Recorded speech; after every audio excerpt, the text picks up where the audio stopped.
জাতীয় পরিচয়পত্র কার্যক্রম নির্বাচন কমিশন থেকে সরিয়ে নিতে আইন করা হয় ২০২৩ সালে। সেই আইনের বিরোধিতা করে আন্দোলনে নেমেছে নির্বাচন কমিশনের কর্মকর্তা-কর্মচারীরা।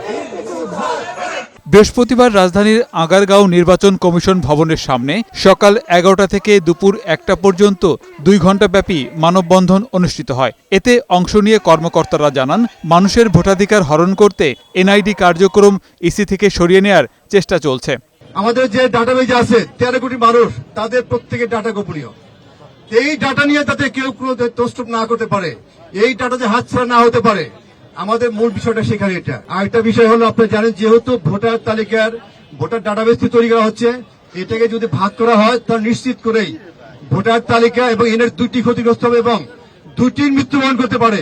জাতীয় পরিচয়পত্র আইন ২০২৩ বাতিল করে এনআইডি কার্যক্রম নির্বাচন কমিশনের অধীনে পুনর্বহালের সময় বেঁধে দেন আন্দোলনকারীরা। আগামী মঙ্গলবার 18 তারিখের মধ্যে যদি আমরা কার্যকর পদক্ষেপ না দেখি এনআইডি আইন বাতিল করে নির্বাচন কমিশনে পুনর্বহাল করবার জন্য, তাহলে বুধবারে অর্থাৎ 19 তারিখ আমরা সারা দেশে নির্বাচন অফিস এবং নির্বাচন কমিশন সচিবালয়ে অর্ধ দিবস অপারেশনাল হল্ট করব। একই দাবিতে রাজধানী ঢাকা ছাড়াও এদিন সারা দেশে নির্বাচন কার্যালয়ের সামনে মানববন্ধন করেছে আন্দোলনরত কর্মকর্তা-কর্মচারীরা। গোলাম মোর্শেদ, বৈশাখী সংবাদ, ঢাকা।